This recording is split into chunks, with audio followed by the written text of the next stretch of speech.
The great room is a place where there's a lot of social exchange. They tend to be also places where a lot of media is consumed. It could be a place where there's reading and other forms of relaxation. It's not a long list, but there's a lot of that sort of stuff going on in great rooms. I don't know whether anybody feels like I missed anything that is a typical activity in the great room. Do you? No? I think you've covered it all. The biggest thing is it's a gathering space, a social exchange. Yeah. Like you said, as we were talking about the arc within, all the presentations, you went into the private spaces, now into these more public gathering spaces. So I think when we talk about media consumption, so this is where we tend to see what I'll call the critical viewing and listening on the AV space. Now, it may be a multi-purpose room. There may be a lot of different things going on at one point, but there probably is or should be a zone within that space, depending on the lifestyle preferences of the client. But if they're going to consume some media, they want a high performance AV zone within that space. The lighting to match moods and the social exchange moments, the lighting to typically highlight artwork and such, the natural light control, because this is where a lot of oversized windows and such tend to be in place as well, and we want to be able to control that light and deal with the privacy issues like we were talking about for various spaces.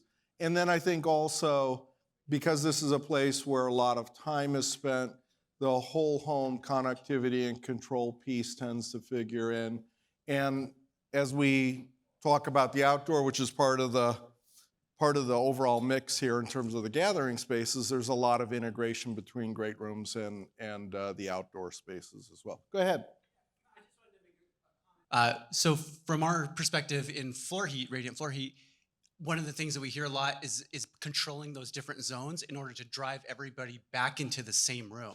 Because you have so many families that almost immediately everyone gets home, gets in their separate rooms, jumps on their Wi-Fi, and they're disconnected. And so having those systems that can integrate in a way to drive everybody back into the same space and kind of force that when, well, let's say teenagers. So we want to be alone together with our devices, exactly. Is what you're saying? Yeah. At least that much, yeah. Yeah. So it's a great point about the great room, that it's not only a place where it can happen, but it can be a place that it gets forced to happen. Yeah, I think that's a really great point. When done properly, technology is going to just enhance that experience, just like you said here, John, typical tech enhancements. So rather than everyone be on their individual technology, it's a technology that's going to bring everyone together. When it's done right, it creates that whole experience so that it does create that gathering space instead of just an individual parking space within there. Well, I think one of the applications that springs from that idea is going from small screen to big screen, right? And that's easy to do, but it's sometimes not seamless to do. And that's part of the AV integration piece, yep. I think. It's like, I saw something interesting on YouTube on my small screen, I want to share it. So, good points. Dining rooms, so family meals, sometimes those family meals are taking place in the kitchen instead of in the dining room. Certainly the sit-down dinner parties, and then there are dinner occasions where not everybody sits down, but the food sits down on the table and then it's encircled by folks. Those were the elements that I could think of in a dining room. I think maybe there's little subplots like toasts and what have you that take place, but that's the lifestyle elements piece. And then I think here you're not talking about a TV. We don't want to watch the TV while we're eating dinner with guests. But audio can figure in strongly, and it's going to be background, but it could be high quality as well. And the lighting piece is huge, right? The lights set to the right atmospherics for whatever that dinner party is or that moment is.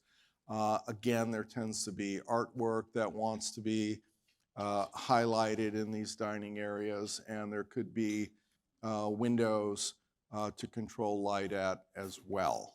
So that's what I came up with on dining. Did I Yeah. cover that? Yeah, I think you're absolutely right with this. You know, audio and light are great mood setters. You know, there's a reason why people have cozy dinners in candlelight, not with bright cafeteria, sterile light bouncing off of them. Right. It creates that environment. And again, your audio can help that as well. Right. Depending on what your vibe is and what you're trying to achieve, you can have Metallica or you can have like Frank Sinatra, depending on what you're doing.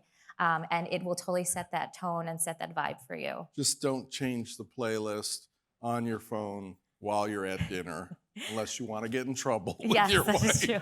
Or you could just have John's karaoke But playlist on sometimes there. I get the complaints on the playlist, and then I go to change it, and I get in trouble for changing it. So you can't win.